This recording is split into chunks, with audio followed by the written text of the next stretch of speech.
Okay, assalamualaikum warahmatullahi wabarakatuh. But first, let me introduce myself. My name is Frankie Jonathan Putra. I'm from 6B class of English Education Department in Winsus Karyo. Okay, here I would like to make a video to fulfill my assignment that has given by Mr. Nuardi in data analysis subject. Okay, my video is about presentation about the data. Okay, and then the first one is data. What is the data? In the book, data is experiments are performed for the purpose of obtaining information about a population that is imperfectly understood. Experiments produce data, the raw materials from which statistical procedures draw inference about the population under investigation. In my opinion, data is also a result of measuring, of observing a variable which can be in the form of words or numbers. Or maybe from the business point of view, data is an organization description of something or even or an event that happened. Okay, that is about data. And data, there are two kinds of data. The first is qualitative data and the second is quantitative data. And the next is about the plug-in principle. We will employ a general methodology for relating samples to population. In chapters 2 until 6, we developed a formidable apparatus for studying population or probability distributions. We would like to exploit this apparatus fully. Given a sample, we will pretend that the sample is a finite population or discrete probability distribution. And then we will use methods for studying finite population to learn about the sample. This approach is sometimes called the plug-in principle. And then the plug-in estimate of mean and variance.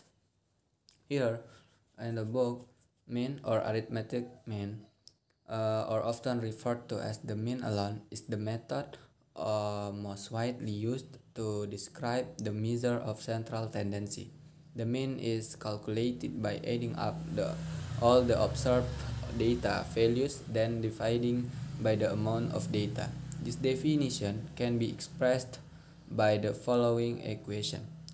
Okay, actually the mean here they explain in Indonesia or in mathematics we study it is about rata-rata. I think all of us has studied about rata-rata in junior high school. There are mean, variance, modus, and many others. Okay, mean is rata-rata. And how to choose or to determine a mean in a data? Yeah, we have to add all the number of the data and then dividing by the amount of the data. For the example, I have 3 data, so the amount of data is 3, right?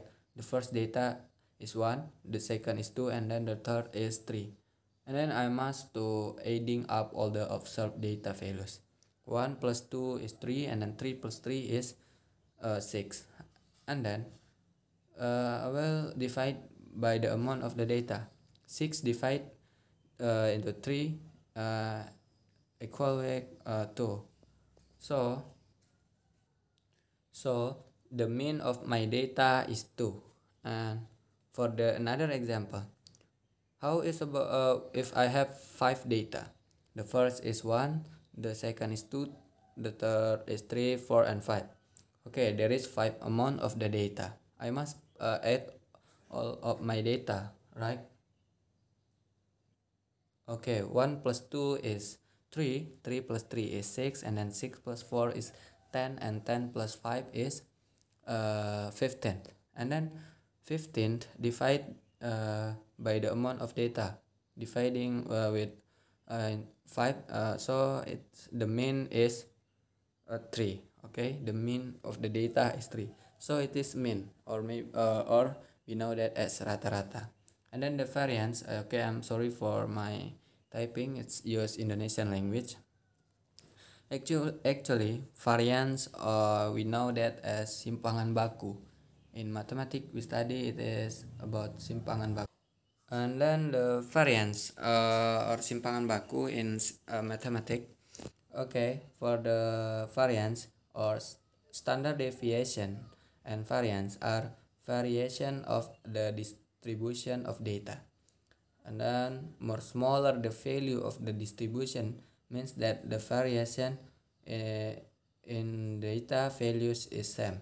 If the distribution is 0, the value of all data is the same. And then the greater the value of distribution, the more varied data. Okay, maybe about that the variance, because I'm not to understand about that. And then for the next is about estimates of quantiles. Okay, quantiles in statistics and probability, quantiles are cut points dividing the range of a probability distributions into continuous intervals with equal probabilities, or dividing the observation in a sample in the same way. Actually, and we have studied it in mathematics in junior high school. There are some terms about it. There are, we say, as quantile, quartile, decile, percent, and percentile. Yeah, maybe only that that I know. Okay, the quantile is the value taken from the regular interval of the quantile function of random variable. And then quantile often defined as a dot. Okay, for the more sample explanation, I quartile here means that the dividing the data into 4 parts. Okay, dividing the data into 4 parts, it is quartile. And then 4 quartile is 1 quantile, and 1 quantile is same like 100 percentile. Okay, I think you can conclude by yourself about this, because it's hard to explain that. And then for the next is density estimates. In probability and statistics, density estimation is the construction of an estimate based on observed data of an unobservable underlying probability density function. How do you estimate density? A variety of approaches to density estimation are used, including Parsons windows and a range of data clustering techniques, including vector quantization.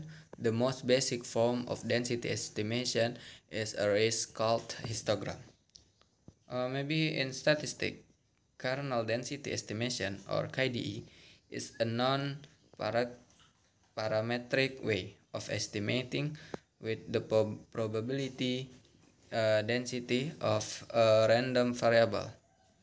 KDE is a fundamental data refining problem where inference about the population are made based on a limited sample data.